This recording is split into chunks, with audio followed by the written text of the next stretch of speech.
Good morning, everyone, and welcome to another SciChat Saturday where we get into hopefully wonderful, well, should be very wonderful conversations. They all have been in the past on different topics affecting science and STEM, and particularly as it relates to higher education here in the United States, but also abroad, as we do get to some topics abroad too. I'm joined today by Professor Randy Wayne, who is an associate professor in the School of Integrative Plant Science, the plant biology section in particular at Cornell University up there in New York. And he is also the co-chair of the Heterodox campus community there, which is part of Heterodox Academy. It is fantastic pleasure to have Professor Wayne with us today. I actually ran across Professor Wayne as he was doing Deb Philman's show about a month ago when I was looking at it. And it's amazing how time flies that quickly with this. And so we're going to get into a little discussion today on free thought in the classroom and the current state of the campus climate around free expression, and hopefully how to foster more of that free expression with students, because I was particularly interested in that after listening to that live with Deb. Welcome, Professor Wayne. It is good to have you. Well, thank you for having me. It's good to be here. Okay. So for those of you in the chat, ground rules as always here. Feel free to ask questions away and engage in discussion in the chat, but please be respectful. Don't start engaging in ad hominems and what have you like that. We very much appreciate it. Respectful disagreement is not only welcomed, it's very much encouraged. But of course, don't get into ad hominems and all that kind of jazz. We would appreciate it. One thing I do also want to add is, of course, if you would like a bit of a respite from places online that are, something kind of crazy, the world is a bit crazy today, I encourage you to sign up for WokeScreen. It is wokescreen.com/culture-warriors. If you use the code for my channel, Shio Sophia, you will get 10% off of your membership, and it's a blast of a time. Deb's over there, I'm over there. We all have a great time talking on different topics, from science to art to culture to the like, and it's free of some of the chaos you find online lately. So if you want to become a member, I encourage it at wokescreen.com/culture-warriors. All right, and with that, let's dive right into our topic. So I wanted to talk to you, Randy, because we do have a lot of concerns, and multiple surveys have shown this at this point about the culture of the climate on campus for free speech. Oh, whoops, I should get rid of that. Hold on. There we go. The climate on campus for free expression, and how that's impacting perhaps the next generation of scientists, and how we train them, and how they're going to do when is a lot more concern about maybe they're being taught what to think, or that's all that they're getting, and particularly in K through 12, versus how to think. So I guess where I would start is, what's been your experience in the last few years as things have changed? Because I think you mentioned while we were off behind the scenes here, 36 years at Cornell University, which is fantastic, and congratulations on a very long career there. But I'm curious how things have changed. My wife asks me every day if I've been fired. You're very outspoken and quick-wit, and that's what we appreciate immensely. So is she. So I want to go back a little bit. So science means knowledge, Latin for knowledge, and we expect that knowledge to be true knowledge. We don't know if it's true.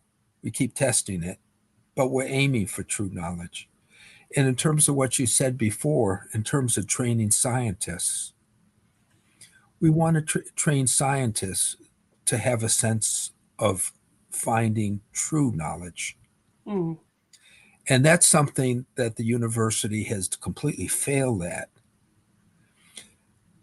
The postmodern university says there is no objective truth. Up is down, down is up, left is right. Males are females, females are males. So if you don't even know that you're starting with the same reality, then that's the underlying problem for everything. So, in order to speak, you have to have a sense of what you're saying is real. Right. And in order to think, you have to have a sense of what you're thinking is real. And you can tell, you can, if you speak to somebody and listen to somebody and tell them what you're thinking, they can help you decide, is it real? Mm. So, um, reality and thought and speech are all necessary things um, to take seriously, and none of those are really taken seriously in a university. No. Our goal is to get people to graduate, and whether they can think at the end is just not something that we pay attention to. So I guess then is in the course of history then is that a more new thing that it's just about getting students to graduate versus actually helping them learn how to think or pursue the truth or have the confidence to speak freely? Well, around 10 years ago, and probably a little more, um, equity became really important. So have equal outcomes. And you don't want to have equal outcomes where nobody graduates. It would far be better to have equal outcomes where everybody graduates. And most of my advisees want to go into medicine. Mm. And a lot of them are told, or advised, don't take chemistry and biology your first semester, it'd be too hard. Well, if they don't, they actually can't make the curriculum accomplish what they need to do to graduate. And many that do don't do so well, Mm. which is why the advisors advise that there's something wrong with their admissions process. And so then they're on academic probation because they don't do so well. Oh. And then they're told to take diversity courses to up their GPA. Oh, And geez. then that's the doorway to never becoming a physician again. Although I'm really worried about med school applications and admissions, um, whether it will matter whether they're educated in college to go to med school. Mm. And we certainly know that doctors, if they're not educated, it matters when they're working with patients. Oh yeah. Well, and that is why all this matters. It's I've talked about it before on this channel with others that whether we recognize it or not, scientists, medical professionals, engineers hold a tremendous amount of weight in our society in that they have been expected for so long to be the truth tellers to us in a sense with respect to different questions of interest to society writ large. Well, what happens in a hurricane, for instance, and what does that do and how does it cause damage to a structure, as an example, or in pursuing cures for cancer or anything along that line, or cures for any debilitating disease. We expect them to be the arbiters of truth, for lack of a better way to describe it. Um, Here, and that's a lot of power to give to a lot of those professionals if it's not taken seriously that is their role, or they're not educated enough to be able to do that well. Because in case of medicine, it can be literally life or death decisions, but it can also be in engineering a life or death decision in construction, as of a might have a bridge collapse or a dam break or something along that line. Um, and so I guess the where to go from here is if students are just being taught to graduate, well, not taught to graduate, well, maybe taught to graduate is the right way to phrase it, actually, because they're just being taught to get them to graduate, really, not really getting an education, perhaps even. Um, what does that really then kind of mean for all the things that our society, all the professionals that our society relies on now, who are these both arbiters of truth and getting into a lot of these getting into a lot of these disciplines where we rely on them for knowledge and information, maybe not to make all of our decisions, but to inform our decisions in part. Because I don't, this is a tangent, but I don't know if you saw there was a story, I think it was in Scientific American a while back, where they were complaining about some of the Supreme Court decisions, how they were anti-science, and made this bold statement at the start of the article that every story is a science story. Well, no, I kind of disagree with the sentiment, because not every question is a science question. Some of them are legal and ethical questions. But that's one of the interesting tangents that's come up. Well, you should just believe the science, right? And all these kinds of things. It goes along with me and the idea of we should just be teaching students to graduate. Well, you should just believe the science instead of being critical thinkers. Well, maybe active thinkers might be the best phrase, but I don't know if you have any thoughts on where things are going for science and medicine. You've kind of hinted at it, but oh, do I? So when Anthony Fauci was interviewed on ABC, and he said, "I represent science," I show that interview to my students, and I say, unfortunately, he does represent science. Have you ever heard him give evidence? No. Have you ever heard him describe how he analyzes the evidence? No. Have you ever heard him tell how he interprets the analysis of the evidence? No. He just says, this is it. I'm the authority. I represent science. And that's what science has become. Well, at least science in the public eye, but is it really that when you get into the nitty gritty, like where you and I are, and doing research, and not necessarily the most public facing people? So if you don't teach people to think, and if they don't have the courage to question, that passes down to all the levels, and people just do what they're told and see what they're expected to see, and science doesn't move like we think it should. Well,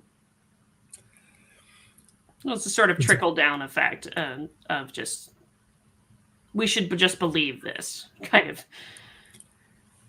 There's a certain authoritarianism that happened in science, the beginning in the 90s, and that's when Donald Kennedy was president of Stanford, and he used the overhead money to buy a yacht and fancy commode and flowers and silk tablecloths and various things. And the United States government caught him and said, this is no way, this is fraud. Yeah. And from then on, all grants were looked at as, you better do exactly what you said you're going to do. Otherwise, it's going to be fraud. So, for example, if a graduate student is doing something and comes up with a new idea, they can't do it because that would be fraud. You would have to write another grant proposal for that. Well, not necessarily. I think we may want to delineate a little bit, because the Stanford president, that was clearly fraud in that he was using grant dollars to purchase things that were in no way related for that grant, most likely. Whereas a student coming up with a new idea, is not necessarily bad that they came up with a new idea during the grant. And sometimes, at least it's been my experience in more recent years, that sometimes hi, Ego Brain, good to see you. Sometimes in more recent years, you can end up finding something new as a result of a grant and still get it published under that particular grant. So it's not necessarily the finding new odd information, but the new method that they want to try for that thing. Do I have that right, or is that maybe in some places? Mm-hmm. So I know somebody that hired a postdoc, and they were going to work on something similar to the grant, but not quite. And he was visited by, I can't remember which government organization, and said, don't do this. The president of the university said, don't do this. There was a certain amount of pressure that they were going to just stick to the straight and narrow. Mm, And I heard the other day from somebody in physics that you're not even a graduate student is not even allowed to collaborate with another graduate student on different projects because they're paid for this project, not that project. And there's a lot of pressure to just I do see. what the grant says. It's crazy. I mean, when I was a graduate student, I came up with a different idea. It turned out to be a good idea. Yeah. My major professor later wrote a grant proposal on that idea, and I didn't feel like I was trapped in anything. Mm, Um, that I had to keep my thinking within a certain box. interesting. But I think that's not so common anymore. Interesting. Well, um, that's not been. It's interesting because that's not been my own experience. I've been able to explore in my own research some And odd that's right. ideas, so long as it's tangentially related to the grant. I mean, you can't go off in a completely different direction. Don't get me wrong, but so long as it's at least tangentially related. Um, so that seems to be a little dependent upon the agency, the funding agency, and the university, perhaps. But more to the point, that doesn't being trapped in that kind of thinking doesn't necessarily help with what we've been talking about with the students. We don't want them to be taught what to think and just be taught to graduate, if you will, but we want them to actually have an education, particularly if they are going on to be the professors and the scientists who come up with our next great ideas. But right now, at least on campus, it seems there's that's not the way things are going, actually, because there's a whole mess of survey data related to that. So, for example, one of the ones that I found is the Freedom Foundation for Individual Rights and Expression. Excuse me, acronyms galore. Is what we have to deal with. Yeah. The Academic Mind report in 2022 found that 52% of university faculty and 72% that I self-identify as conservative are worried about losing their jobs or reputation because things they say will be taken out of context. 34% feel they cannot express their opinions because of how students, colleagues, or the administration would respond. 91% of surveyed professors say they are at least somewhat likely to self-censor their speech on social media, in class, or online. Um, Heterodox Academy's own campus expression survey, with about 63% of students saying the climate on campus prevents them from saying what they believe for fear of offending someone. And 62% of students self-censor out of fear of their fellow students. There's a little bit more here. The Center for the Study of Partisanship and Ideology, 70% of conservative academics have reported a hostile departmental climate, with one-third of conservative academics and PhD students being threatened with disciplinary action for expressing their views, with 62% of conservative-leaning students also claiming they are now hesitant to attend graduate school because of the perceived environment on campus. And the last one, just to make the point that this isn't just the US that's got a problem, the US, the UK, Canada, and Australia, from the Legatum Institute's 2022 report, Is Academic Freedom Under Threat? 76% of academics identify as left wing, 11% identify as right wing, 35% of left wing academics feel the need to self censor their views, while 75% of right wing academics feel the same. And finally, 45% of left wing academics think academic freedom should be prioritized over social justice, where 91% of right wing academics feel the same. So it's quite a lot. There's quite a large number of survey data and information results now suggesting that the campus climate is not as free for that exploration of new ideas we'd like to foster in young researchers as it used to be. I don't know if has that been your experience in working with students in the last few years, or is it? That is my experience. Every semester I ask my students, "Are you free to speak your mind?" And over the years, that percentage has gone down, down, down. Last year, it actually went up, Mm, and it went up because the students decided they better tribalize. Which And is not a good thing. no, no. So it went up for not such good reasons. And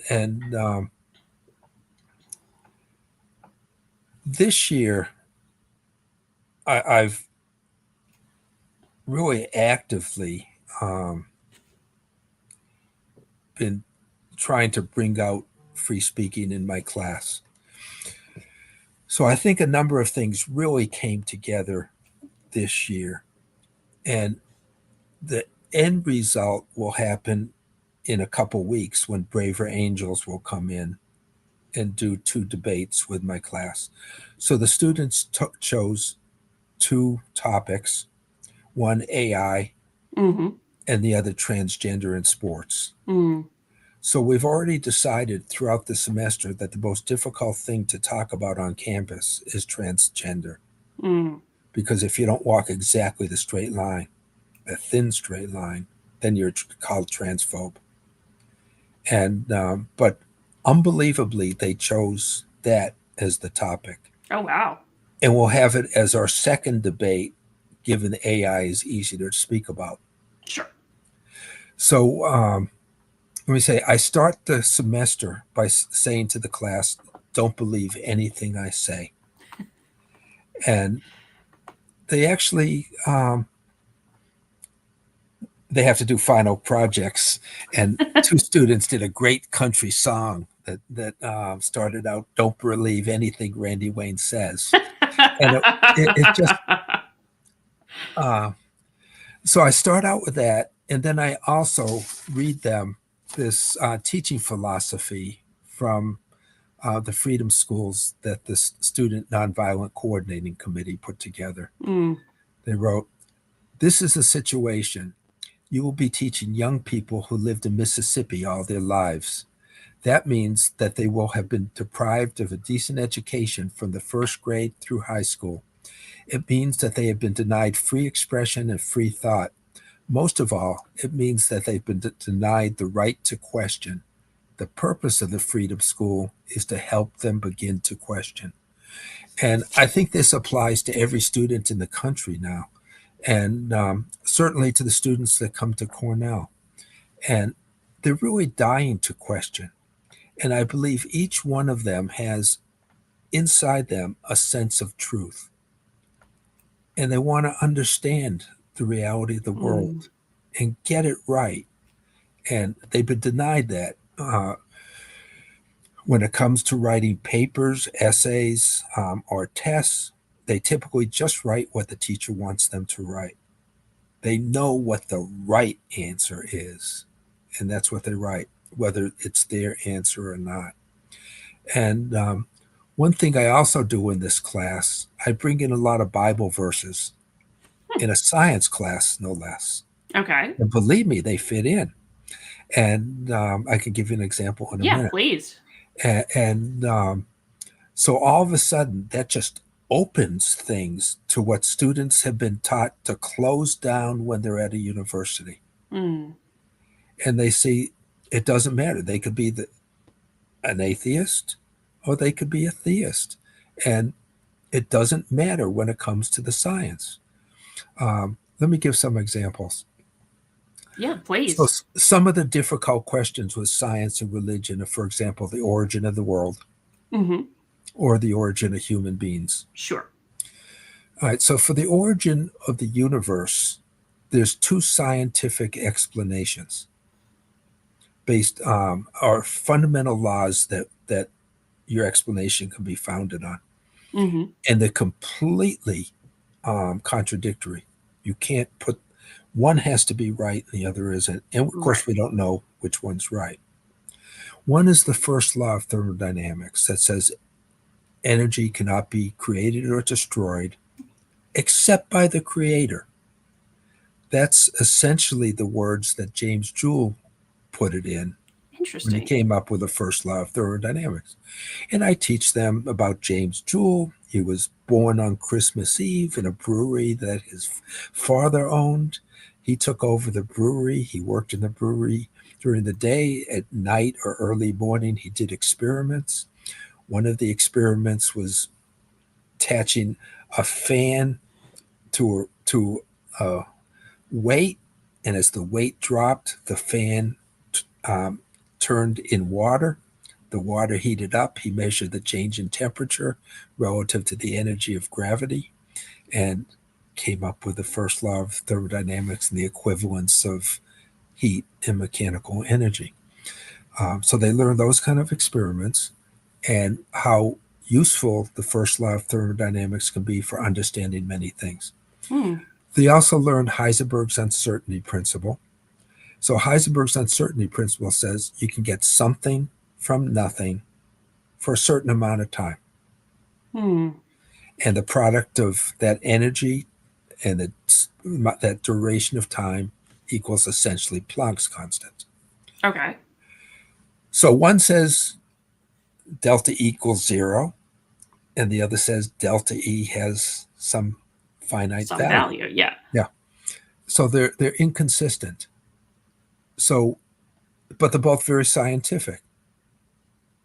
So based on the student's experience with Heisenberg's uncertainty principle or the first law of thermodynamics, they can say, scientifically, I believe the universe needs a creator, or scientifically, the universe does not need a creator. You can go both ways with that. That's really interesting. Well, I wasn't there. I'm not sure which one's true. Yeah. So all of a sudden, in some of the biggest, most contentious questions, they realize I might not be right. Or the other person may not be toothless, ignorant, and stupid, and evil, and etc. So throughout the semester, things that are contentious, they find don't have to be contentious in a bad way. You just differ in opinion. And not only that, but you differ in opinion based on evidence. Awesome. So that's one example. Another example is about human life. Where did it come from? So certainly our skeletons, human skeletons, are similar to ape skeletons. Our biochemistry is similar. There's almost every material similarity. Actually, one of my students this year said she'd have no problem. In fact, she'd prefer to marry an ape. Oh. But usually people don't want to marry apes, and I ask them why. And we talk about what makes humans different from apes.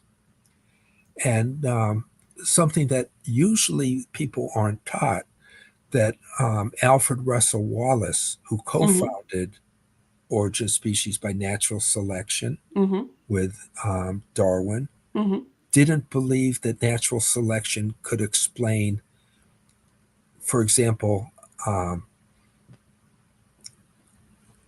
can't think of the names that he used. I'm going to say William Wilberforce, because I'll talk about him in a minute.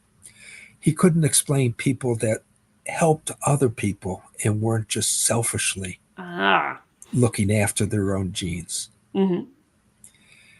Huxley, too, T.H. Huxley, when he gave his Romanes lecture, he said, natural selection can't explain why I see beauty in music and mathematics.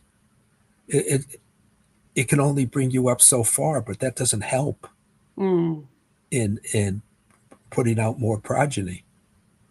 So interesting. And it doesn't help with understanding how we say something's good or something's evil. Interesting. He also said, not he, but others have said that science is incompatible with a brain created by natural selection alone, because natural selection just tries to get you to reproduce more. And the truth isn't necessarily helpful in that enterprise. So if our brain is here to search for truth, then maybe this natural selection isn't enough to explain that aspect of being human and being interested in the scientific enterprise. So that doesn't mean natural selection isn't enough for all those, that we haven't discovered a different aspect of natural selection. But so the students realize that there can be two opinions on this. And Mm. actually, when you discuss it that way, it becomes quite interesting and engaging.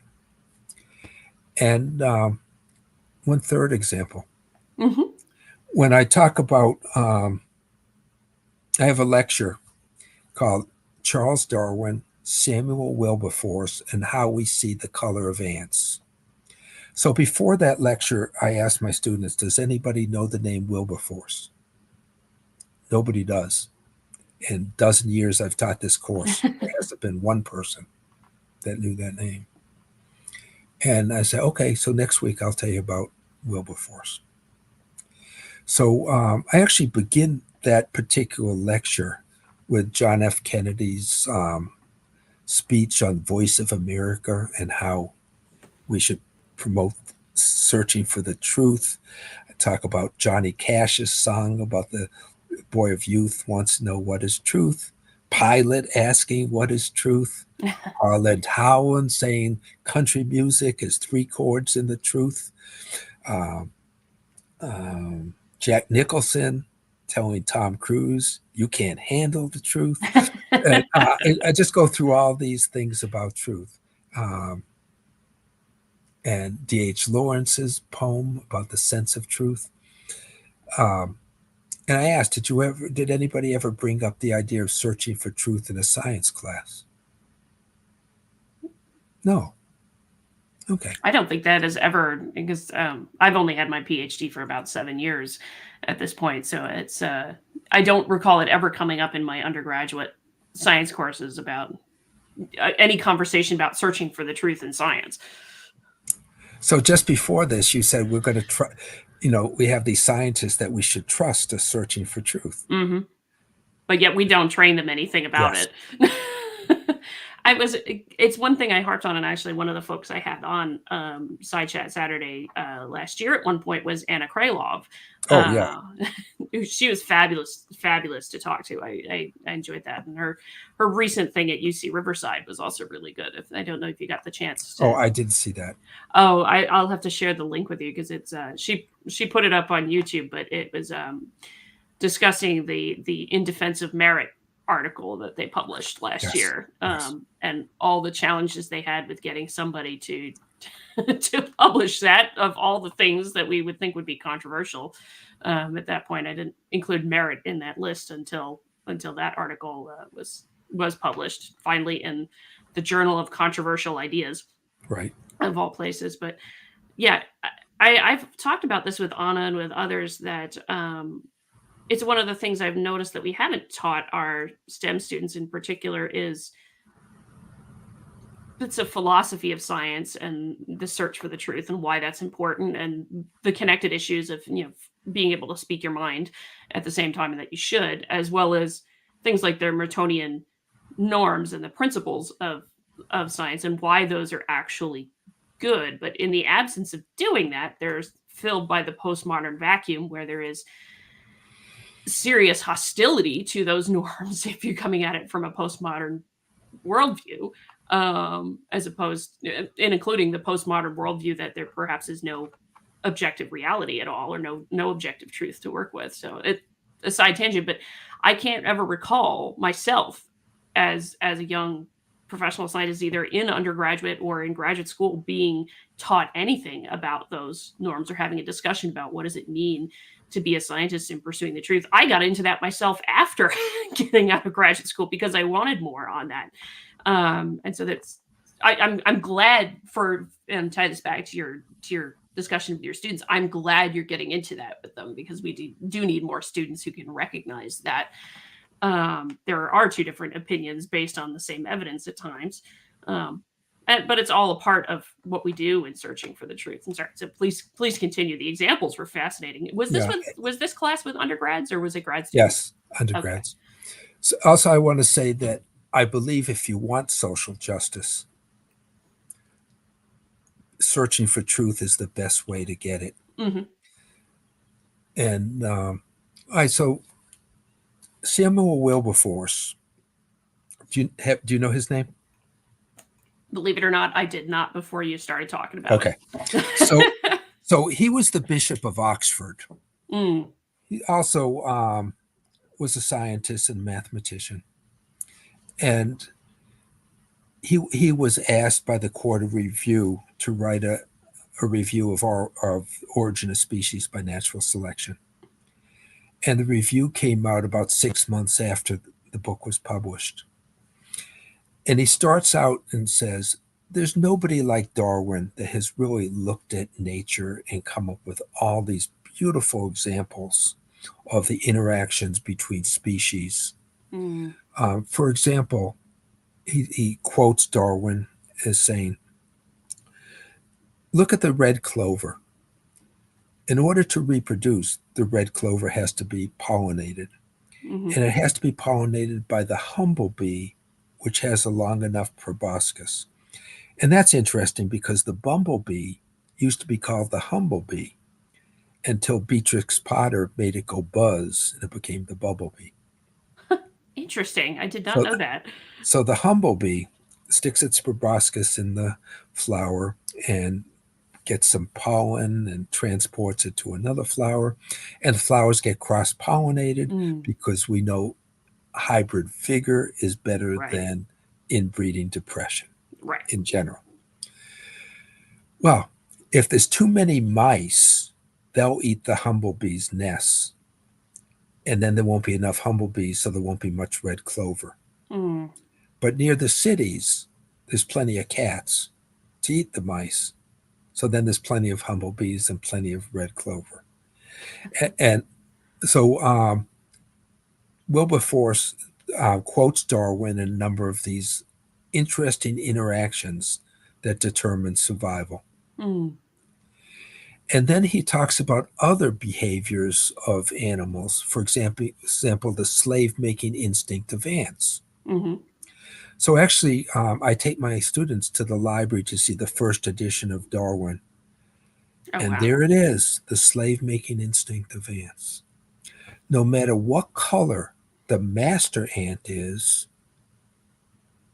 the slaves are always black. Hmm. And Darwin writes, the slaves are black. Okay. And to be Now, clear, you're talking about ants. ants. And well, I don't want to be that clear because we're going to take this somewhere. Okay. So now Darwin wanted to replace psychology with biology. Hmm. And if our brains were developed from lower creatures that may have a slave making instinct, then it would be possible for humans to have a slave making instinct.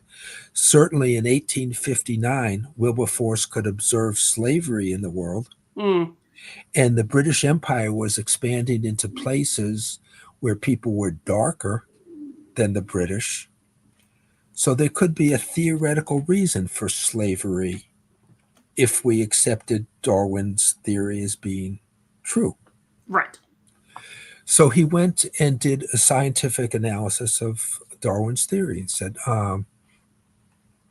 okay, let's look at the fossil record. Darwin himself says you should have a linear fossil record that Right. shows evolution, but you don't have something linear. You have something here, something here, something here, something there. Right. And Darwin says if we had enough fossils to look at, we'd see it was linear. Okay, so somebody with a reasonable mind can say either that's evidence for natural selection, evolution by natural selection, or it's not enough evidence to go with that. Hmm. There could have been punctuated equilibrium or saltation, or even the finger of God that went in for those Right. discontinuities. And then Wilberforce says, okay, so the fossil record isn't so complete. And in fact, we've never seen a new species pop up, even a lousy alga. Right. Just show me the evidence of origin of species, and I could believe you. He says, now, we have 6,000 years of historic evidence for pigeons, cats, and dogs. Hmm. And we know that when you breed pigeons, cats, and dogs, you can get a dog, for example, that's very fast but not very strong, or a dog that's very strong but not very fast. Mm. There's always compensation as opposed to progress. Sure. And he thought the natural aspect of evolution, that is change, was compensation. You gain something, you lose something. Right. So you don't necessarily get origin of species Mm. through that kind of change. And he said, so if I'm wrong, I'm not going to lie for God. If my cousins are mushrooms, so be it. But at this point, I'm not going to accept origin of species by natural selection as fundamentally I see. true. Now, the question is, why was he interested in slavery at all? His father was William Wilberforce, Hmm. who spent his life getting two bills in Parliament passed, one to abolish the slave trade in the British Empire, and the second to abolish slavery. William Wilberforce actually was influenced by a man named John Newton. Okay. John Newton was a captain of a slave ship, and he was a very good slave trader, or a very bad one, depending on your perspective. And one day he realized all people are created in the image of God. And if that's Mm. true, there shouldn't be slavery. Mm. So he quit being a slave trader. He went back to England. He actually started writing hymns. And one of those hymns is actually very, very famous. And it's a hymn about himself that he was lost and now he's found. Amazing grace. That's fantastic. So he influenced William Wilberforce. Hmm. William Wilberforce, of course, influenced his son. Mm. His son, corresponded with Abraham Lincoln. Um, William Wilberforce is written about in Uncle Tom's Cabin. The name was very popular. Mm. Well known at the time. Nelson Mandela, when he was freed, he was happy to go back to the land of Wilberforce. Martin Luther King wrote about Wilberforce, but nobody knows the name anymore. They all know Martin Luther King, Nelson Mandela, Cesar Chavez, Abraham Lincoln, Yeah, I didn't know etc. Wilberforce until you Yeah. brought that up. I didn't know that story. So I think he was the first aspect of cancel culture Mm. because Samuel Wilberforce disagreed with Darwin. Mm. Darwin actually wrote to a friend of his and said, he got me in all these things. This is the weak part of my theory. But And that's actually a pretty normal interaction for a lot of scientists or what it's supposed to be in scientists. It's just like you do recognize the weak parts of each other's yeah, theories. That's a yeah, normal thing. by talking. Hmm. So actually, A.D. White, who was the first president of Cornell, read Leonard Huxley, that T.H. Huxley's son's Life of Huxley, and Francis Huxley's um, life of Francis Darwin's life of his father. So Francis Darwin kind of made up that this debate happened in Oxford between T.H. Huxley and Samuel Wilberforce. Hmm. And Samuel Wilberforce asked Huxley, from whose side are you descended from the apes, your mother's or your father's? And Huxley answered back, well, I'd rather be descended from an ape than from somebody like you. And according to A.D. White, that's when science replaced religion in our whole outlook of what's important. Interesting. And so anyhow, I tell this story, Hmm. and the debate actually never took place. There was a meeting; the two of them were there. That conversation happened, but Francis Darwin built it up, and Leonard Huxley built it up a little more. It ended up being in the Norton Reader for Victorian Literature, and all. But So anyhow, I tell my students these kind of Sure. stories, and sort of two groups that are supposed to be opposed: scientists who are rational Hmm. and religious people that don't think, um, are brought together to actually make us better people by understanding both sides. William Bragg, who won the Nobel Prize for looking at X-ray diffraction, he or X-rays, he said science and religion do oppose each other the same way a thumb and fingers oppose each other on Hmm. the hand, so you can actually get things done. Fascinating. Oh wow. I would have loved to have had an undergraduate class where I heard that story, because I think that's immensely helpful in fostering that kind of culture to think about it and to express freely, in particular because as you're talking, I went back to and actually I think the apollic here as a as a comment. Apparently there is some kind of new species that's popped up recently, um in his Oh, thing.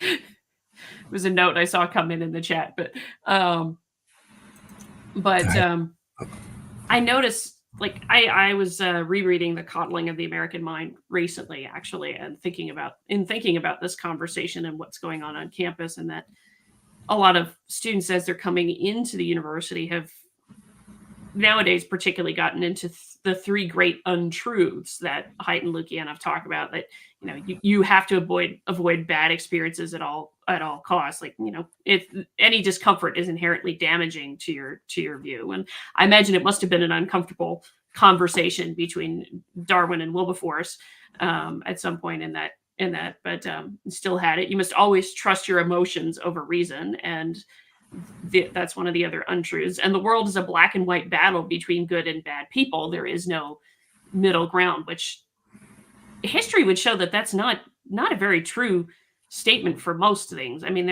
I think there are obvious things that we look back in history and we're like, that was pretty evil when you look at it. Um, but in most things in the progress of knowledge, that's not necessarily the case if we're talking about being interested in whatever the truth is and identifying the holes in theories. So I guess what is your sort of philosophy as you go about trying to inculcate that mindset in students, that it's not really necessarily a us versus them kind of mentality? actually, I wrote a paper called "The Polluting of the American Mind," Oh. and I wrote it after Patrick Day here at Cornell Mm. wrote a bunch of anti-Semitic things on some Oh dear. platform that said after October 7th that he wanted to rape all these Jewish women and kill all the Jewish men. Holy might. And the university administration said, "I'm shocked. I'm shocked." So I said, "I'm not shocked." And the reason I'm not shocked is because we have created Patrick Dye, not so extremely in all our students, but that's what we've created. It was like Pogo. We've seen the enemy and it is us. And so, President Biden tells us the biggest threat is white supremacists. But frankly, on campus, if there's even one white supremacist, I'd be surprised. Um, that the biggest threat is what we're teaching Right. this, our kids and students. So I brought up three books in the American Mind series, I'm going to call them. The Closing of the American Mind, written by Alan Bloom in 1987, Hmm. that talks about relativism and saying that all cultures are equal. There's nothing special about Western civilization, and there's no truth. Right. So basically, um, what that leads to feeling that everything is meaningless in terms of any kind of absolute. There's Right. no. Um, so the students come in feeling that life is meaningless in terms of any bigger principle than, for example, graduating. The second thing is the coddling of the American mind that you mentioned, Mm-hmm. where we, in essence, infantilize the students. That they're victims in um, in all ways. They can't solve their own problems. This is no way to be a scientist. Whoa. And the third thing is the canceling of the American mind. Right. That That's a new one. I don't think I've read yeah, that one yet. by Greg Lukianoff and Ricky Schlott, and it's you can't even test whether your ideas are true by speaking out loud because you face cancellation. Mm. So actually, thanks to some wonderful people that had two nickels to rub together, I was able to bring in a series to Cornell with The Closing of the American Mind, where Barry Strauss talked about that book. The Cancer of the American Mind, where Greg Lukianoff and Ricky Schlott came in to talk Mm-hmm. about their book. And The Coddling of the American Mind, where Ted and Courtney Balaker came in and showed their film, their documentary film on the coddling of the American mind, which is available on the coddling of the American mind Substack Okay. for people to watch. And that describes how we end up with people that think life is meaningless. They don't have an adult way of thinking and solving problems, which is essentially science.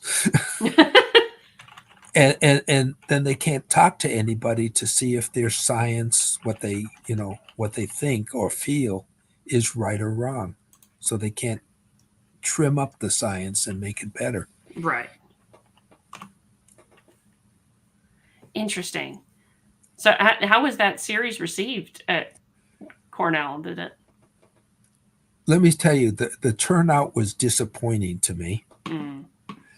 But the we had Carl Sagan here that said the absence of evidence isn't the evidence of absence. I want to say we had a whole lot of evidence of absence.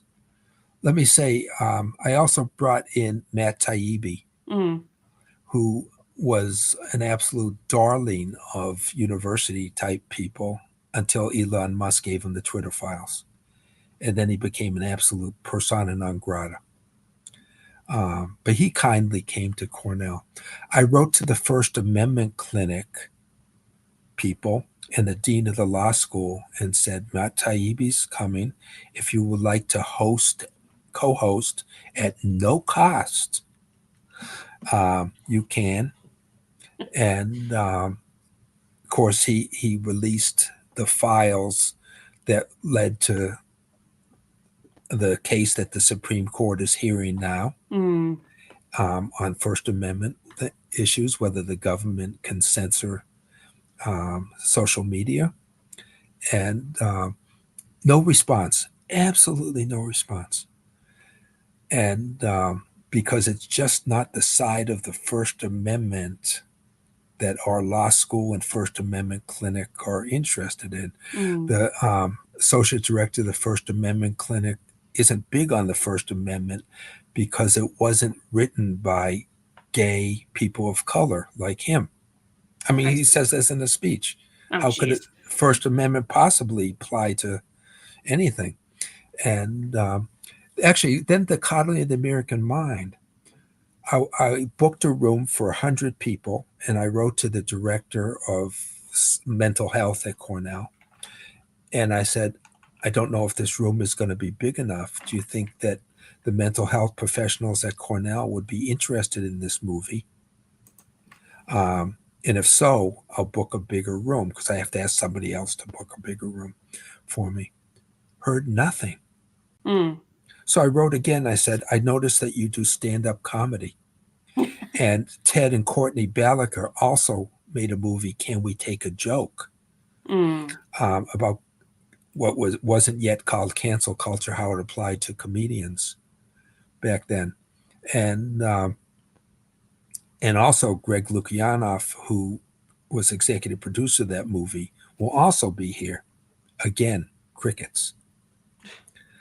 I sent a third letter saying you must be busy, but maybe you'll answer this. Nothing. I also wrote to the head of psychological services for our school district Mm. twice. Again, crickets. I did write to the people in professional advising, and somebody wrote back to me and said, "Oh, this is great that you're bringing this in," and wrote to all the different professional advisors. And they all wrote back to me and said, "Oh, this is exciting. Please put my name on a list." There was no list, but I said, just have to show up. The day the movie was there, not a single one of them showed up. That's almost So, worse when they say this is great and we'll show up and then they don't. well, here's the next evidence of absence. So I wrote to the original person and all the heads, the subheads of the professional advising services, said, I guess everybody was busy that day. Mm. However, the library itself was kind enough to buy the get permanent permission for anybody with a Cornell ID to watch this movie. So maybe they would like to see it and have their advisees seeing it. Crickets again. So now that it's little more than a week since I sent that email and they've had time to answer, I'll write another paper with that email on it to just, again, the evidence of absence is evidence. Mm. Clearly, they don't like the anti microaggression aspects of that movie. Mm. They want people to feel victimized and use their emotions and see those that victimize them as being oppressors. It's really fascinating to mention that because I dug into some of the work that Musa Al-Garbi and a few others have done in actually examining whether those kinds of things about microaggressions and what have you are actually good, actually do any of the goods they claim to do in protecting students and things like that. And of course, like one of the prime examples, I think it was just last year, there was a paper done recently that explored the effectiveness of trigger warnings. Those things to say you should be prepared for there's sensitive or shocking content or things like that, and it had the opposite effect. It primed people to be outraged, to be to be shocked, to be saddened when, well, maybe they wouldn't have been had they not gotten said trigger warning. So I find it interesting that there seems to be, well, maybe I shouldn't find it interesting. Maybe I should be expecting it at this point with the way universities have gone, that there's not interest in recognizing that there is that what they've been proposing doesn't even work as well as they'd like to believe it would. And so the thing about anti-microaggressions, for instance, and avoiding that, well, there's evidence to say that microaggressions training doesn't work at all to help students or to protect students from anything, really. It just makes them uber sensitive. That's an interesting observation, and I'm hoping there's a way. And this is why, again, your anecdotes with your students are so interesting to me, because I think it's a horrible thing to do to a student, to get them locked into that loop of they have to be so sensitive and they can't be offended and they can't think about things and they're perpetual victims and what have you. I think actually John had a similar comment, though perhaps stronger than I would say it, in that he's commenting on how can not equipping kids with how to cope, interact, and critical thinking not be considered something that's pretty evil. You have to deal with that problem in society eventually. Yeah. So I do think in terms of conspiracy theories, but actually I try to think globally, act locally. Right. I try to work on what I can work on. And so in terms of the conspiracy theory, it almost seems like we're trying to make people just dependent, Mm. thoughtless dependence. I okay, this is another digression. One day I was in the library reading Frederick Douglass's book on narrative of the life of a slave, Mm. because we have a great library system, and I wanted to read the first edition. At home, I just have the paperback, and there was a section about how you make a contented slave that I Oof. just wanted to see Mm-hmm. on the original paper. And Mm-hmm. actually, it was William Lloyd Garrison's copy of the book Right. that I went to see that Mm-hmm. our library had, and I had noticed that this bust of Abraham Lincoln that had been there was no longer there. And I asked, what happened to the bust of Lincoln? It was a beautiful bust carved by Vinnie Ream. Mm. Vinnie Ream was a young, poor girl, and she had and Abraham Lincoln had a mutual friend. And she asked the mutual friend, "Do you think you could get Abraham Lincoln to sit for me so I could make a bust of him?" And mutual friend asked, and Abraham Lincoln decided to because she was a young, poor woman. It was Mm-hmm. that was the reason. He said, "I'm really homely. I don't know why you want to do it, but sure." She made the bust. Ezra Cornell, who was both a friend of Abraham Lincoln and a friend of Vinnie Ream, Mm-hmm. bought the bust and brought it to Cornell. And we have it on a pedestal that actually makes Abraham Lincoln's head the same exact height he would be in real life. Okay. It was the last sitting of Abraham Lincoln before he was assassinated.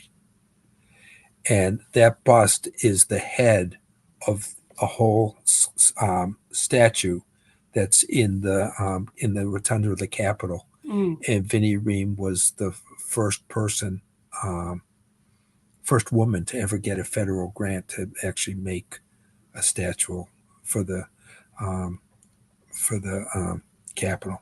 Actually, I forget where I was going here. This I knew this was a digression, but what was your last question?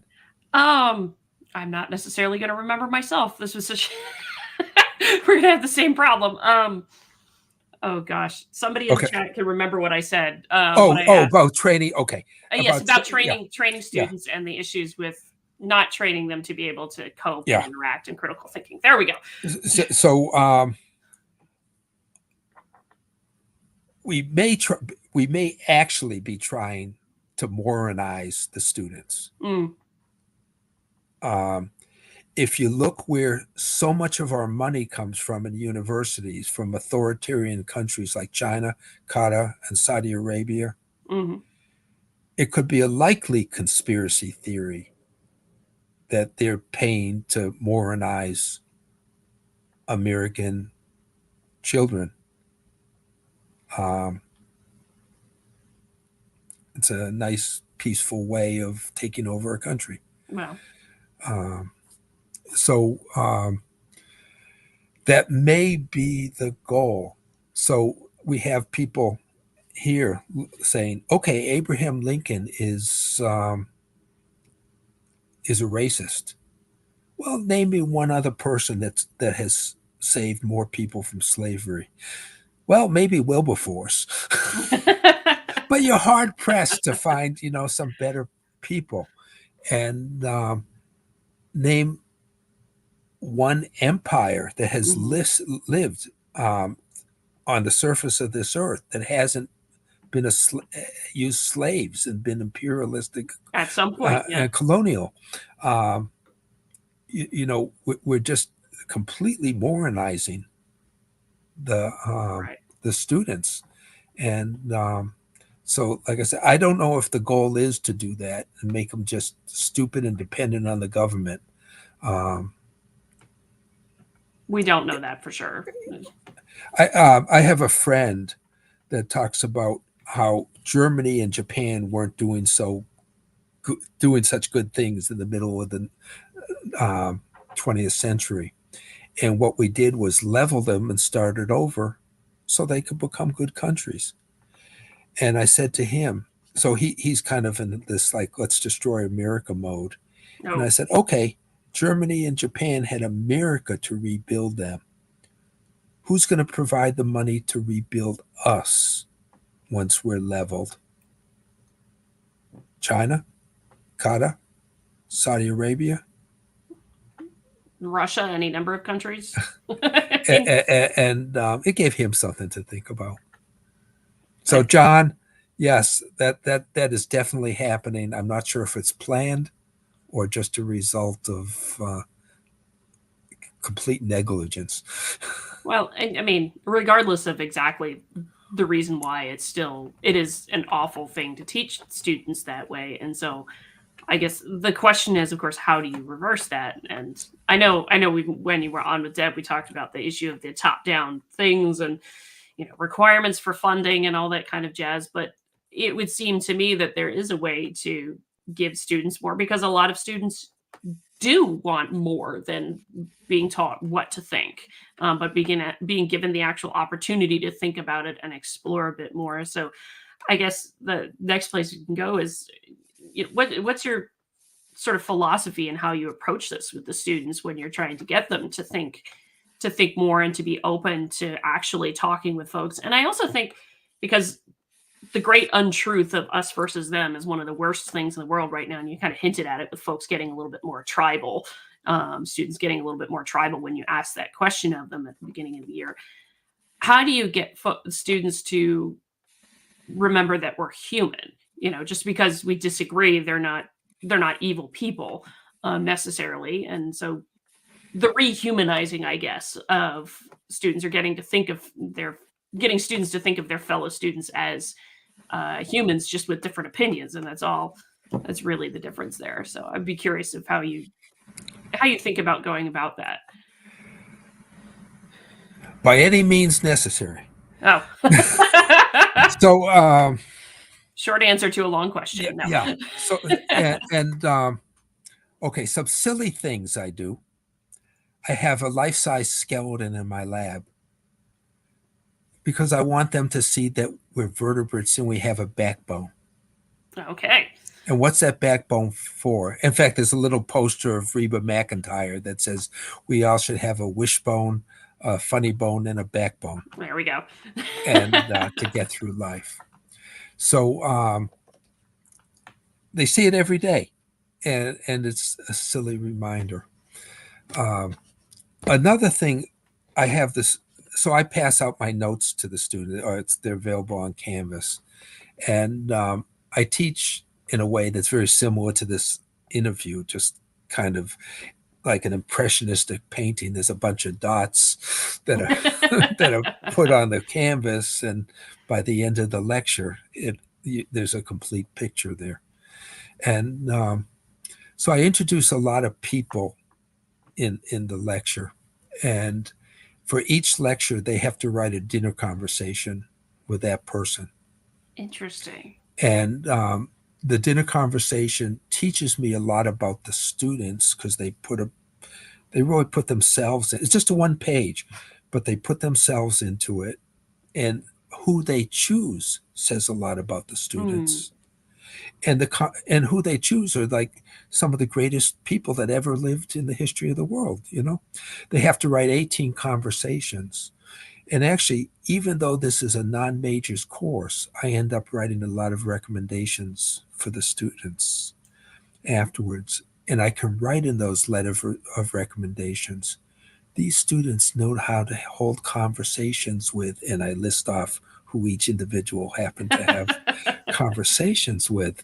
And it's so it gets them in a conversational mode. I want to say that. And then one day we were doing making acetate peels of coal balls that are about 400 billion years old. Okay. And we had to wait 20 minutes for the acetone to vaporize. So I said, okay, we've got 20 minutes. Let's talk about the things that are the most difficult to talk about. We talk in that 20 minutes, we cover, just a little bit of each, because I just was trying to work it into the time, how we could. So in that 20 minutes, we talked about abortion and God and transgender. And I think those are the three things we talked about at that. And people realized their classmates had different opinions, but they had been working together on making these coal ball peels, And I think working together, using your hands, has it's like eating together. It's a great way to build camaraderie and Mm. appreciation of the other people. And so that was actually quite amazing to me that we had such deeply held beliefs and different views of them Mm-hmm. openly expressed. And after that, I also noticed the conversations became more. Um, I see you see things different than me. That's okay, but here's what I feel. And so I think if you think there is a truth, but we don't know it, and part of our purpose in life, if there's a purpose and meaning in life, is to understand that truth. Mm. And by talking to people who we disagree with, we're better able actually to get to that truth. Fire made a nice little video I showed my students about, maybe it's 3 minutes, of Mill's trident. Mm. Mill says there's three possibilities. You can either you're totally wrong on something, you're partially wrong, or you're completely right. If you're totally wrong, you really want to hear from somebody Oh yeah. because you don't want to be wrong. If Oh. you're partially wrong, you still want to hear from somebody so you can correct that what's wrong. Mm-hmm. And if you're right, you still want to hear from somebody because maybe you don't even know why you're right, Mm. but you just happen to be right. And so I play all these things. Actually, the theme song of the class is Bob Marley's um, oh god, redemption song, Oh wow.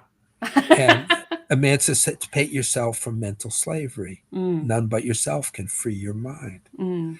And actually, yesterday when I was walking in, I met a man that was. I thought he said he was here for a conference on librarian history, but it turned out he was here for a conference on Liberian history, No. Liberia.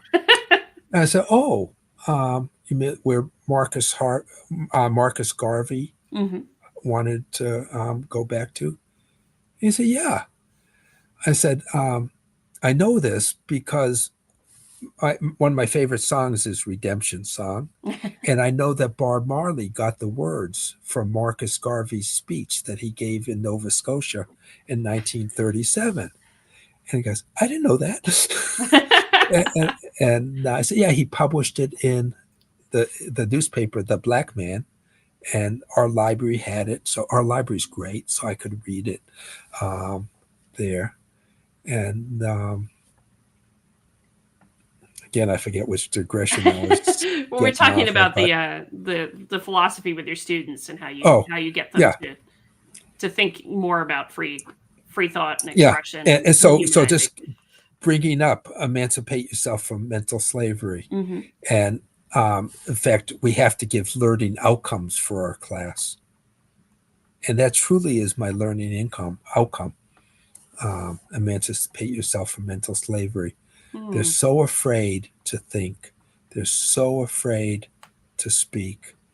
But when I do believe each person was born with a sense of truth, just like we have our five senses, Mm-hmm. and to let them realize that and pursue that seems to be just a joy to them. They tell me that in so many classes they know just to write what the teachers want. I had this one student that was probably the most woke student I ever had last year, and the second assignment to write a dinner conversation. He said, "I'm not going to write a dinner conversation because there were no women in this particular lecture that you talked about that I." And actually, there was one, Helene Boas, but okay. So he wrote a paper about indigenous dyeing, fabric dyeing. Sure. So I gave him full credit. And I said, actually, I didn't talk about indigenous dyeing because I will like 2 months later. give a It's lecture coming on later, that. yeah. Yeah. But I respected the fact that he stood up to me, even though it was foundationless, really. But I appreciated his courage, which is a hard to find commodity. Mm, And then, so we had a number, some of his questions during the semester, or my questions that he answered in class, led to more discussions. It was a great asset to the class. And one day, I was talking about UV light. So UV light can cause DNA damage and hmm melanoma. So if you live in a place that has a lot of UV light, like the equator, you want to have darker skin, you want to have melanin, and the purpose of melanin to block UV light from hitting the melanocytes or Yeah, other cells, and of course, you don't want too much if there's not enough light, because then you won't make enough vitamin D, right. and folic acid plays into this. So we're talking about the biology of melanin. And then I talked about all the critical race theory stuff, and Robin DiAngelo and Ibram X. Right. Kendi and Richard Delgado and Judith Katz, the whole thing. And I said, I don't believe in any of this. And I talked about how Ibram X. Kendi wrote in How to Be an Anti-Racist. I guess it's out of the second edition. He says, the educational mission is a failure, if not suicidal. I'm not here to change hearts and minds. I'm here for power and policy change. So that's anti-educational, hmm period. So, and anti-search for truth Mm, as well. So, so I talked about how search for truth is really fundamental for social justice hmm change. It has been throughout history. Martin Luther King, for example.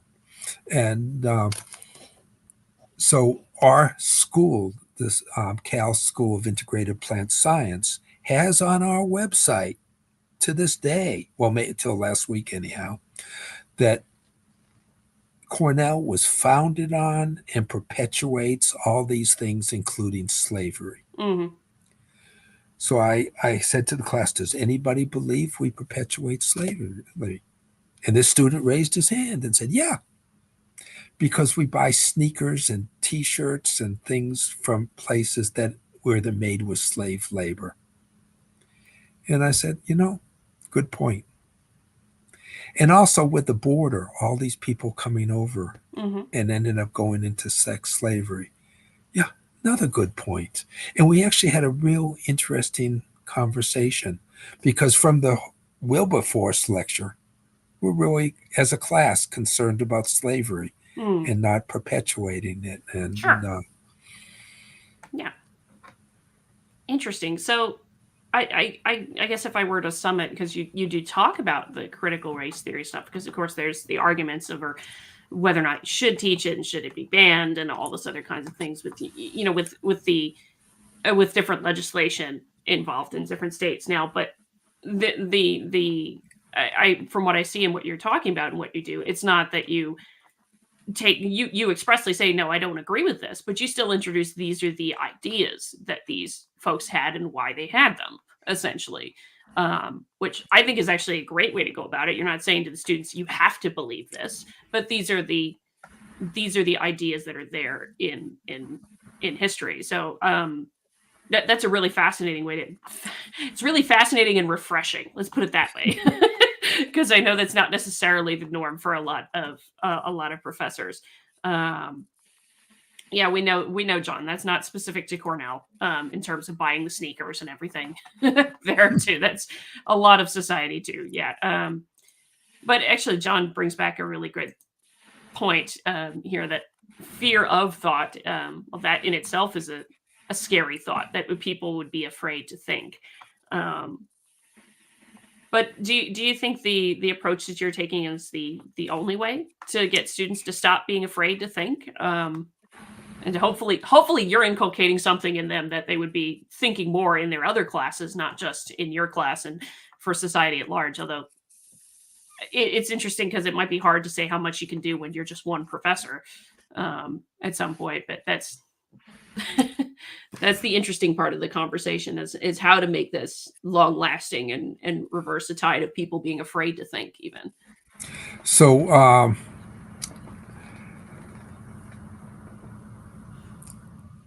I'm not afraid of being called a racist. As a matter of fact, this man that came, he was from Ohio State University, came from the Liberian History Conference. I said, after discussing all these various things, I said, by the way, I got to tell you, I'm known as the biggest racist here at Cornell because of my promotion of free speech. He says, "You're a good guy."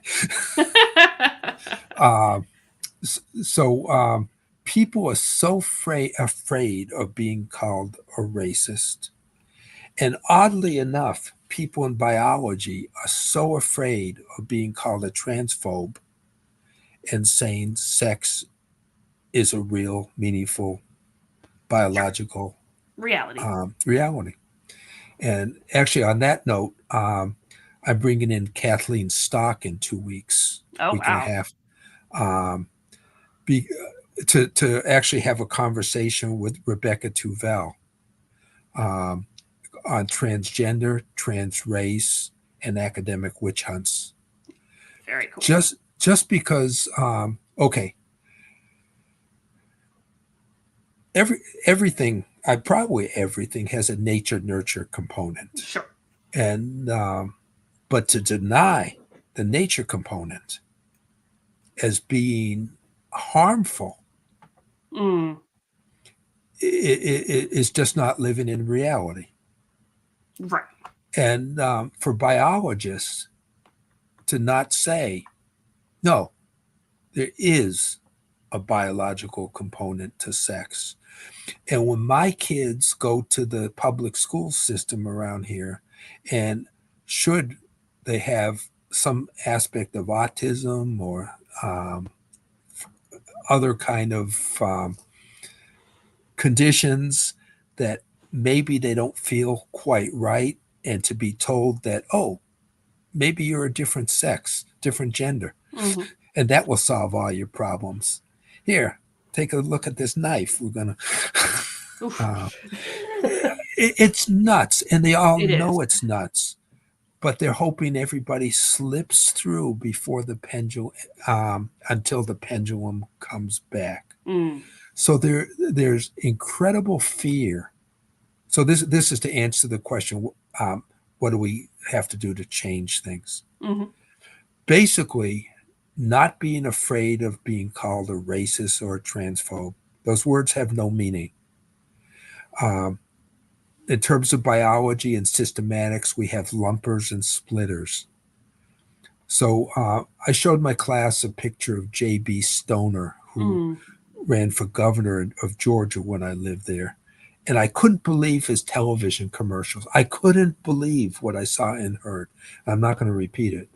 He, J.B. Stoner, bombed some churches in mm, Alabama. mm-hmm. He thought Hitler was too moderate. Really, a true racist. That's pretty wild. And I don't, as I say to my class, I don't want to be considered to be like J.B. Stoner because of my skin color. Mm, Period. Somebody can make that relationship, but to me, it's not true. It's not reality. And then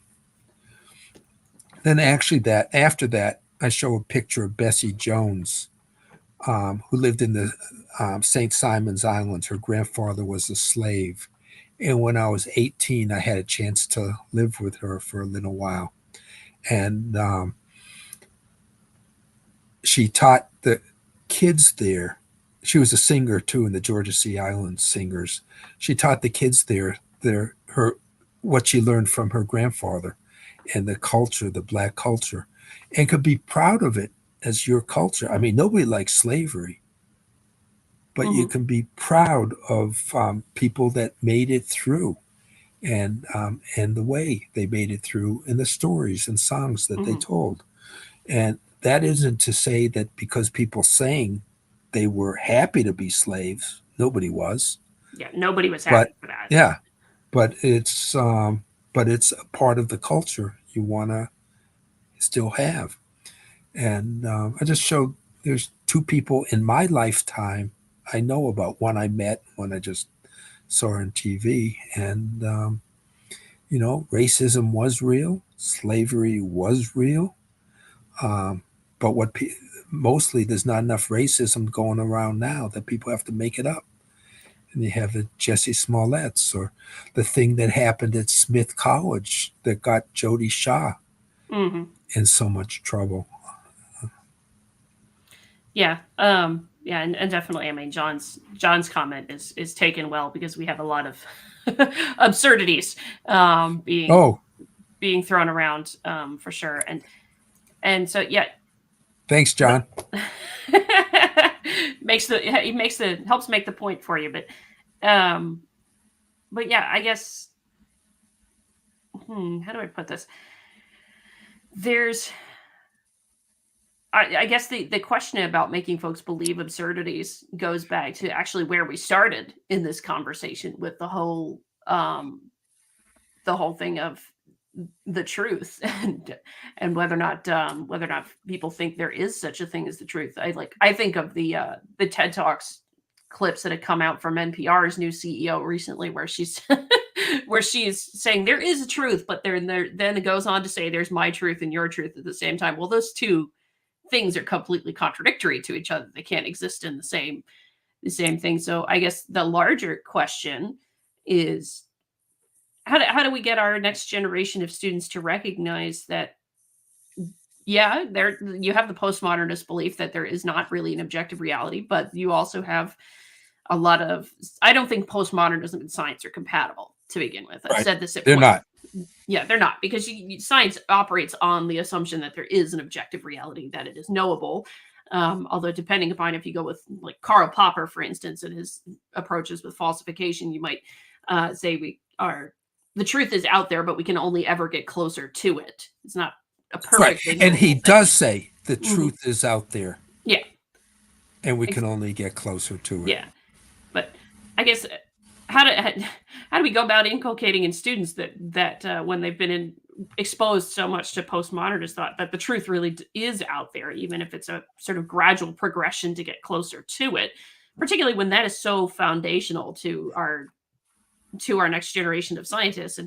And to add to this, one of the things of history, and talking with Anna and others, is looking at the history of science. A lot of the most egregious um, evils of science have happened when ideology has trumped that pursuit of the truth, whether it's being for the greater good.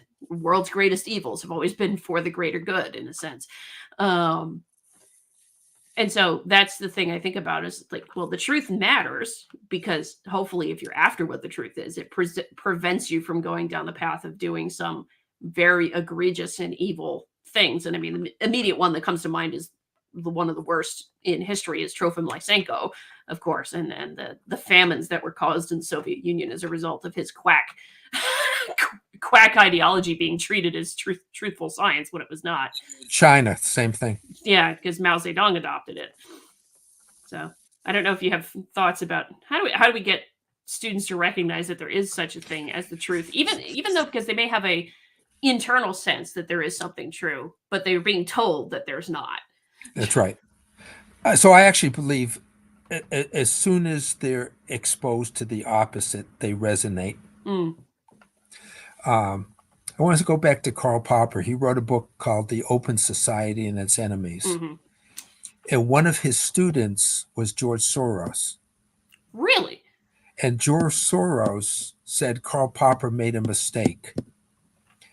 Now, Karl Popper believed there was an absolute truth. But what George Soros picked up on is we never know the truth. So George Mm, Soros says if we never know the truth, we should just manipulate what people think is the truth. And that's how he made his billions, with right. manipulating the pound. Then he created a society known as the Open Society Foundation, the Open Society Foundation, named after Karl Popper. Mm.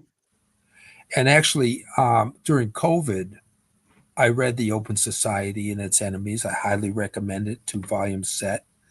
And I went to Wikipedia and I saw that George Soros' Wikipedia page and sort of said he was the second coming of Karl Popper. But in fact, they're quite the opposite in their appreciation of the truth, whether you can reach it or not. And I wrote a paper that was in the Chicago Thinker called Science and Soros, Critical versus Manipulative Thinking. And that's what we have to let the students know. There's critical thinking and manipulative thinking. And manipulative thinking is indoctrination. It's propaganda. Edward Bernal was a Cornell graduate. His first book was on propaganda, but he changed the name to public relations. And he wrote about education can be indoctrination in a very, very beautiful way. He was the guy that got people to smoke by having doctors tell you that they smoked Territons, or to eat more bacon by having doctors tell you it's healthy. Oh, wow. Although I love bacon. Bacon I don't is smoke. Awesome. I don't smoke either, but bacon is awesome. Yeah. Yeah. Interesting. Yeah, I didn't know that. I didn't know George Soros was a student of Karl Popper. That's an interesting. Yeah, actually, so if you Google science and Soros, you get all the links to, for example, Soros's speech, where he's going on about what I just said about why not manipulate the truth. I think I just found the one you wrote in the Chicago Thinker, actually. Yeah. Okay. Oh, fantastic. I'll have to read this a little bit more, but yeah. Actually, in there's a story about how I'd ask my students if I have for example, this shirt. If I said, if I told you this shirt is red, and then gave you a test, as one question on the test, what color's my shirt? What are you going to write? 95% of the students say red. The truth did not matter. It's how many points you got on the test that mattered. And then actually, in my next lecture, I have a little thing. What if you're taking 5 courses with 5 different professors? And they tell you what color your shirt is, but each one says a different color. And then you have to be tested. Now you have to remember what each professor said for taking those tests.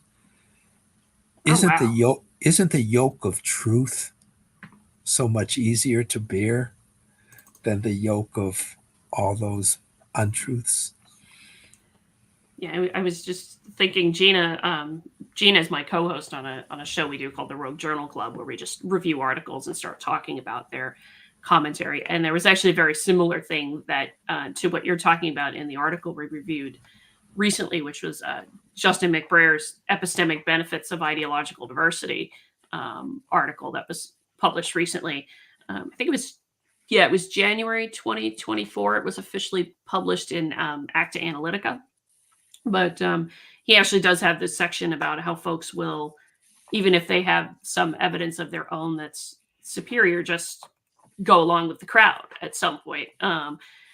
If they think that's good for them and their interests, which is interesting and concerning at the same time. But if you haven't read that article, it's a really excellent article, because he does talk about the problems of having no ideological diversity in a group, particularly on some of the most contentious issues of our time, and how that can actually, not having that ideological diversity can degrade trust in those institutions or groups that we would normally rely upon.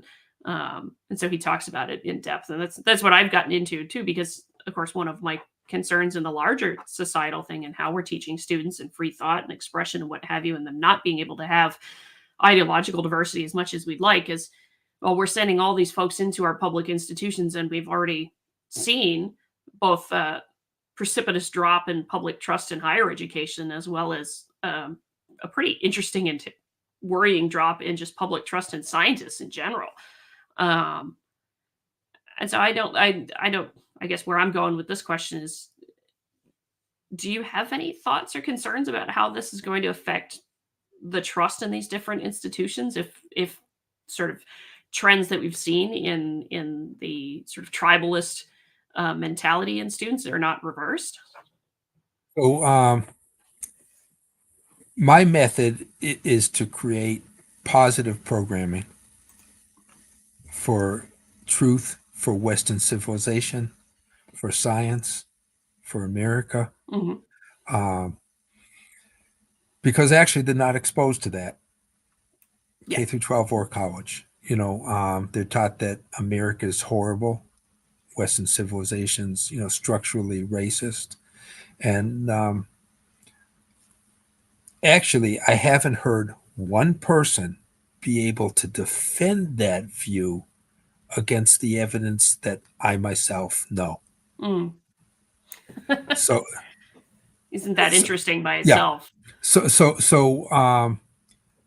that gives me a certain amount of confidence to stand up, knowing that people who want other people to think they're smart can't demonstrate it.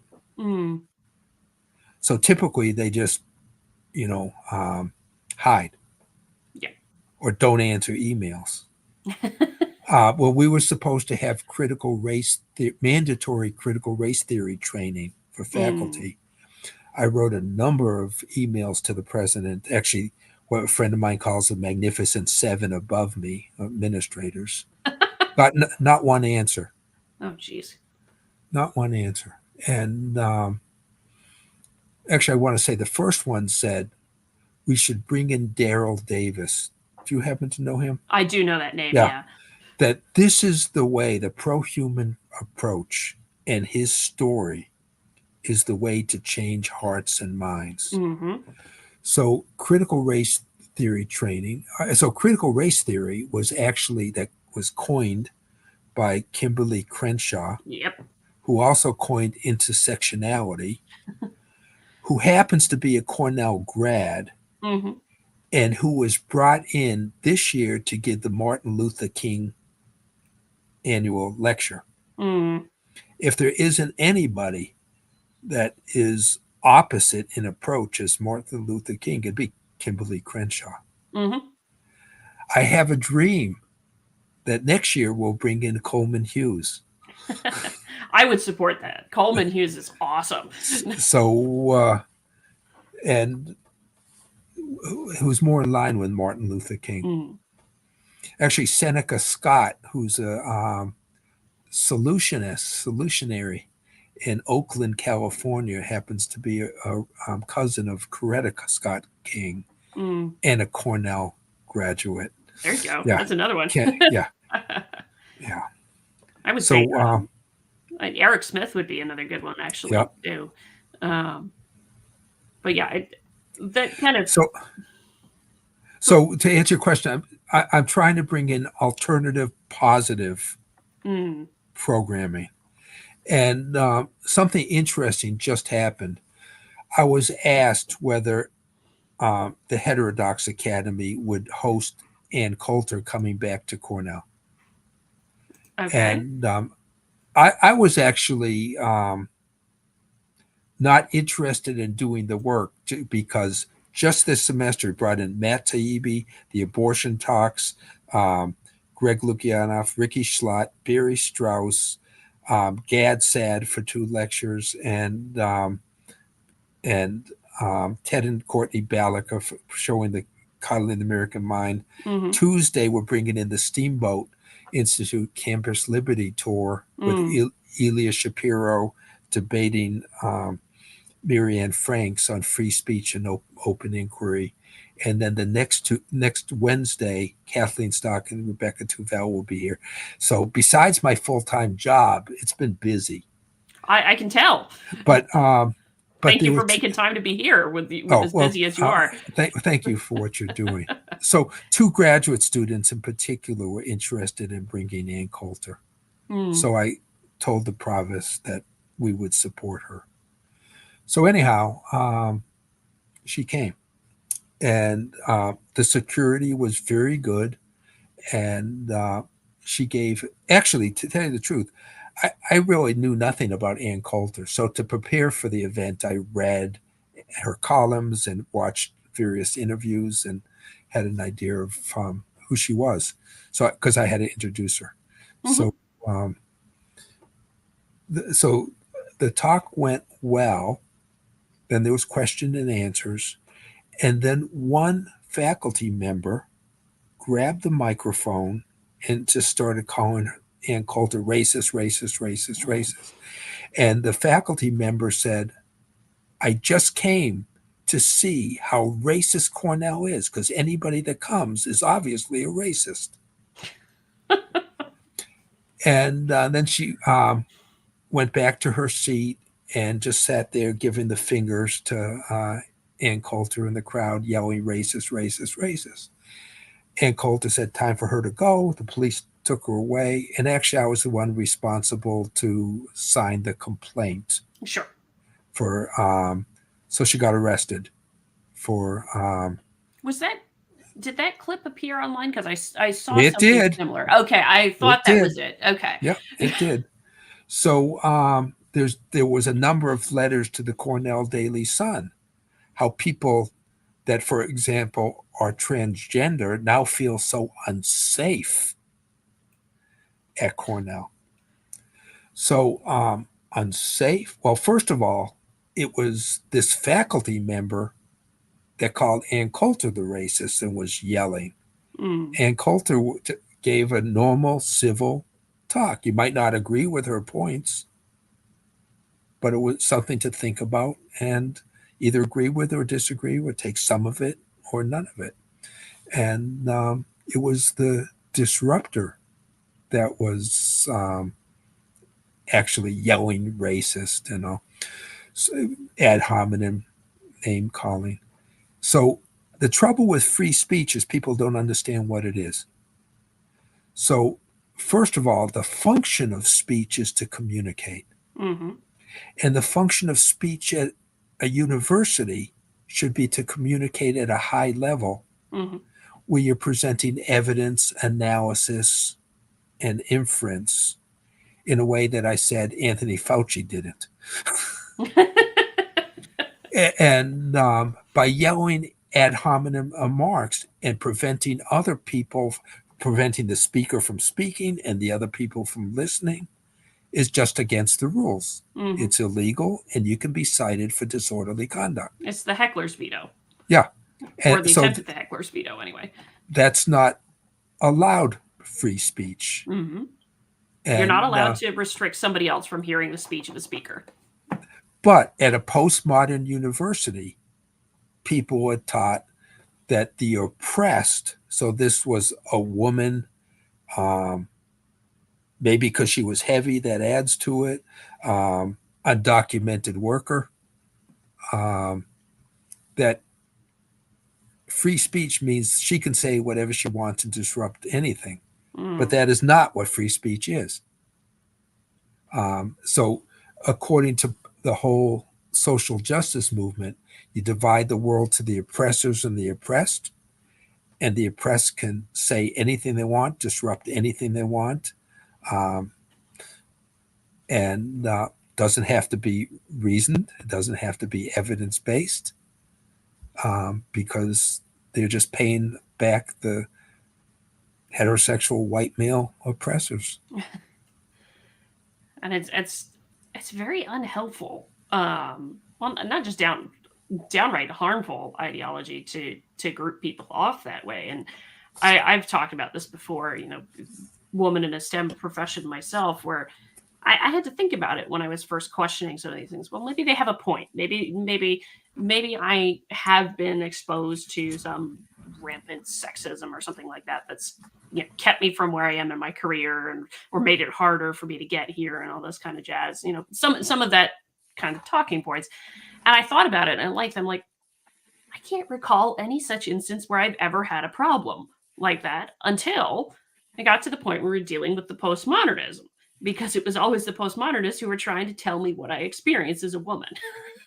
It never fails. And I have heard, and this is one of the other reasons I get concerned with everything that's going on, is because I have heard from students and young professionals like myself who are like, I don't like being treated this way, and I'm going to end up leaving the discipline because of that. And so, for all the desire for diversity, it ends up being the most exclusive thing because it throws out people who don't want to be treated that way, and excludes folks who don't think the same, essentially. So it's the ultimate irony for me. In the name of being inclusive of diversity, we're being inherently exclusive of diversity of thought. Yeah, especially for those people that we so-called say we're serving. Mm-hmm. Yeah, last week a black graduate student came into my lab just saying basically he's not going into academia and he can't stand the fact that people keep telling him how to be black. Wow, that's wild. Whoa. And that's a shame because you lose some really brilliant minds because of that. It's Um, not. It's not a. I mean, that's the plantation that Candace Owens talks about. yeah, being told how to think because you're Yeah, of a particular race, yeah. sex, or anything of the like. That's wow. That's pretty wild. Yeah, John says that one right. Wrong think must be removed, and these kinds of things.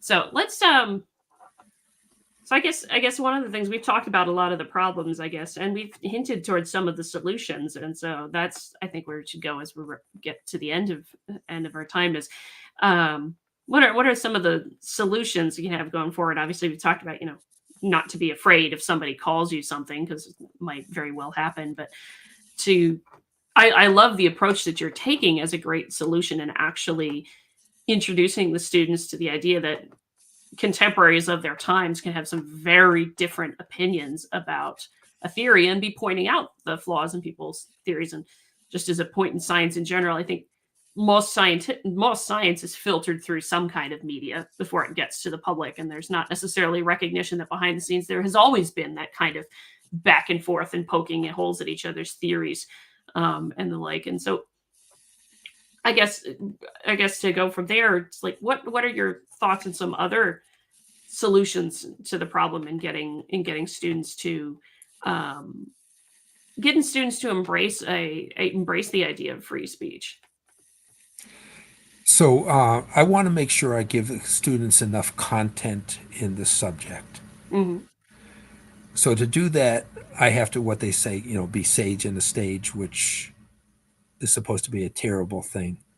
But I think that's an important thing to do to make sure that the students get enough content. Also, I have never taught a class that doesn't have a lab. So my current non-majors class is not supposed to have a lab. Mm, So I have demonstrations instead that they do, okay. like dissect eyes and I mean You just get around the not having a lab yeah, part. yeah. Because I think actually by working with their own hands and seeing things work or not work, and not work, and be saying, okay, I'm bringing this back next week because I think that the cells didn't grow thick enough for us to see this, and Mm, because I don't want them to believe anything I say. I want them to trust their own eyes and um, what science is supposed to be. hmm. And because enough, something doesn't work and says, "Oh, just pretend it works," and uh, Don't do that. don't do that. So I think another really important thing is to read a lot. I bring up C.S. Lewis's actually a number of times, but one thing is the screw tape letters. I think it's number Mm. 17, where the uncle writes to the nephew and says, "My dear Wormwood, why did you let the patient read a book for his own pleasure?" you know, if you um, that's no way that we're going to steal his soul or let him walk through nature. That was Hmm. in the same letter. So I asked my students, when was the last time you walked through nature? Like never. And Jonathan Haidt's new book. And when was the last time you read a book? And very few read. but very few professors read it too. Well, that's true. So by reading all these books and the different sides, so it it takes a lot more to look at two sides and analyze what's the truth content in each one Mm-hmm. than to read just the textbook version. Um, it's time well spent, and by doing that, you truly understand. Like John Stuart Mill said, even if you're right, now you have this other Yeah. thing, and chances are there's some right in the other thing. Mm-hmm. And I think maybe I told you a few stories that have You did, yeah. contrasting rights Mm-hmm. that are really interesting and worth learning. Of course, if you want to test on something like that, you have to come up with a whole new way of testing. Yep. But the goal isn't testing; it's learning. So Yeah. We don't want students who are taught to take the test. We want yeah, students who are actually learning something. that's right. That's right. So reading, um, using your hands, doing the stuff, letting the students making opportunities for students to do things, and reading so you can bring in stories and teaching stories. I remember Carl Weimer was giving a talk here on education, and I thought it was the worst talk or the worst description of what education should be that I had ever heard. Basically, um, so accountability is important, but not so important that the testing becomes that becomes more important than the education. And I understand this is a hard balance to strike. But he was talking about like students can only remember four things or something, so only teach them four things that maybe it was three, I don't know, that they can remember. So in the course of a lecture, I teach them maybe 2,821 things. Mm-hmm. Each person can actually pull out, once they learn to trust me, Mm. they can pull out their own course. Each individual can pull out what's important, um, knowing that there's a real purpose of that lecture, but there's many ways to get to that. Right. And some things will resonate with them because they have certain interests, certain talents, and they can use it. Actually, was it Thursday? One of my students said, "Can I have some of these things you gave a demonstration with? Because I have to be in a talent show and I have no talent." I Nope. said, "Yeah, likewise." Well, So, that's awesome. so she wanted lycopodium spores, Mm. which you throw in a fire and they make Oh, this called dragon's breath smoke. nice. I give a lecture called The Chemical History of a Candle that Michael Faraday gave to kids over a week called the Christmas Lectures. Great Okay. series. Um, so he used these lycopodium spores. So I also use iron spores, and iron is important for like cytochrome oxidase and getting oxygen involved in biochemistry. So like iron powder just flames up like this, Mm. but a cast iron pan doesn't. Why? Because of surface to volume ratio, where Mm. you're adding heat, but it doesn't have enough. The powder can interact with oxygen, it just Right. burns and looks like, but the pan can't interact with enough oxygen. There's not enough surface. Mm. And so she was going to do that demonstration with lycopodium. And then she asked me for a screen. So if you put a screen over a fire, the flame can't go through it. Mm-hmm. And Humphrey Davy discovered that. And he made the first safety lamp that you could bring down into a mine when the Oh, mine yeah, was yeah. deep. So that way, if there was methane um, in the mine, it wouldn't explode. The methane could go in, but the flame would stay Oh, nice. inside. And so I teach all these things that have to do with coal and mines, and they used to use bioluminescent fish to bring into the mines because they would light up and not cause explosion until Humphrey Davy made this. And she realized that this screen around her fireplace she's seen all her life.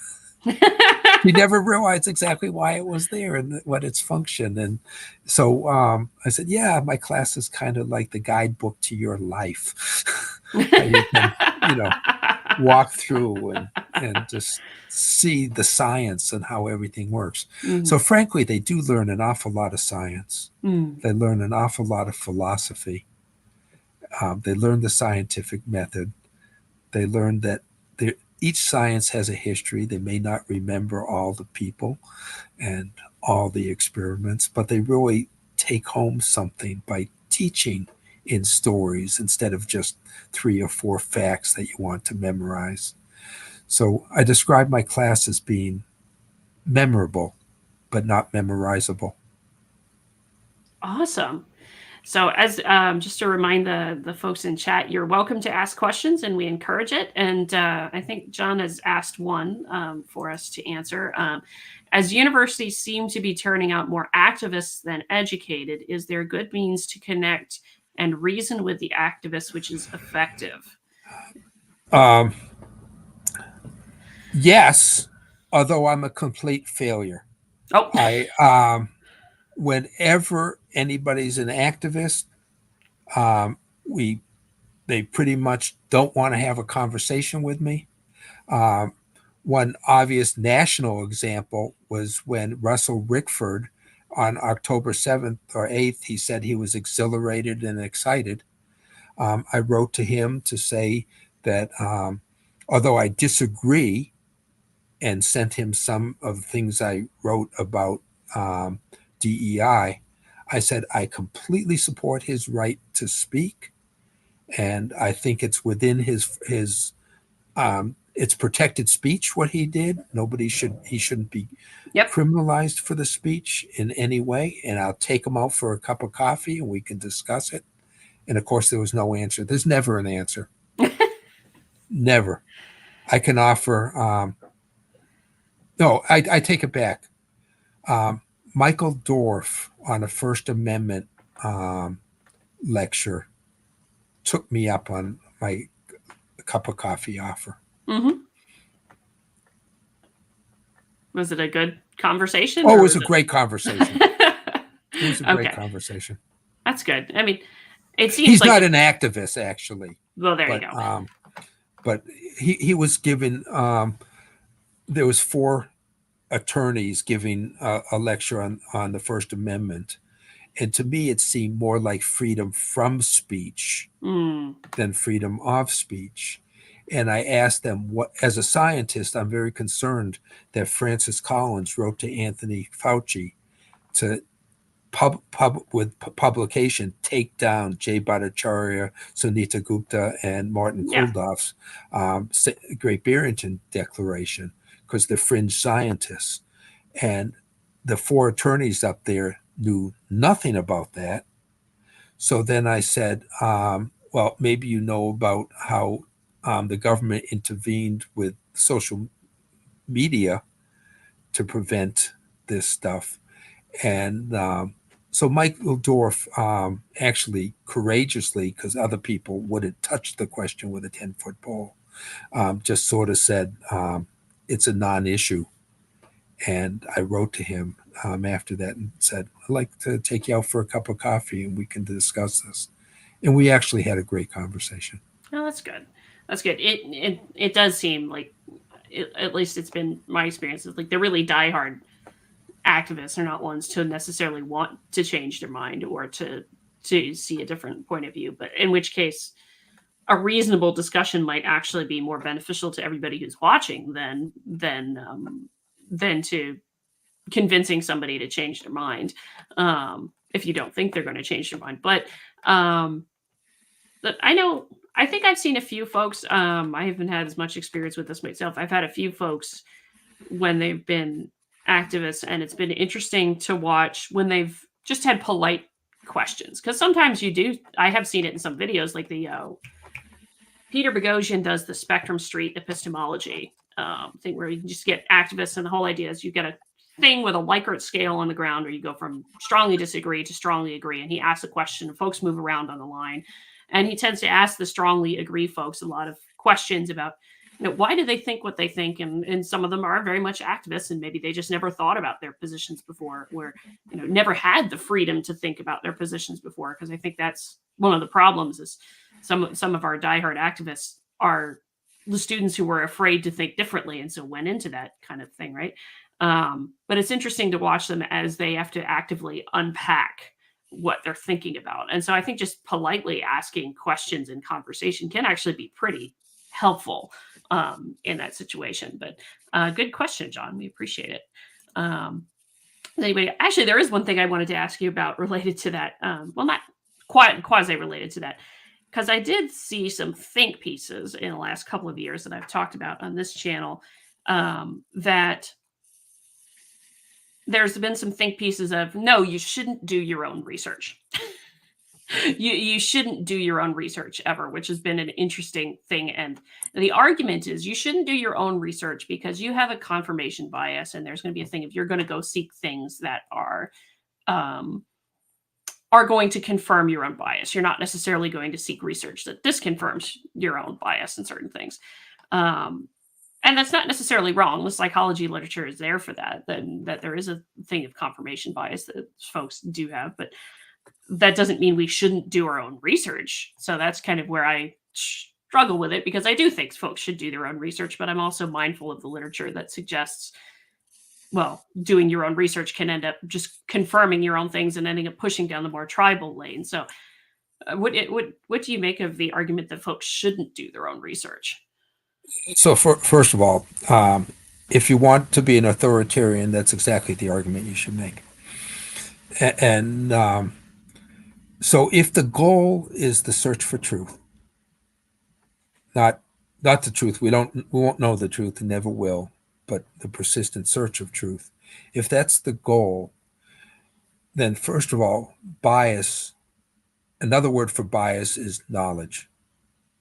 And what's her name? Catherine, Margaret Mead's daughter. And the name isn't ringing a bell to me, but yeah.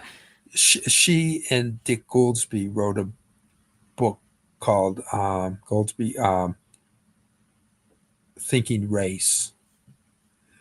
And she's an anthropologist and said, if you move from one place to another, and in the first place you ate red berries, and you go to the other place and you see red berries, you say, oh, maybe we can eat these. Not the same red berries. Well, maybe it is, and maybe it isn't. I mean, you do the experiment, either live or die, and but you got to eat, and it's a place to start. So our biases are a place to start. And if we're looking for a search for truth, we realize those are our biases. And I said, we could call it knowledge. We could call it incomplete knowledge. We could call it knowledge that's either true or not true. If you eat the berries and you die, it was not true. But this whole implicit bias, which is crazy, we might as well just have a mind reader, right? Or a crystal ball. I wish we could have Lee Gissom, who's a dark fiddling pirate on Twitter, as he's called there.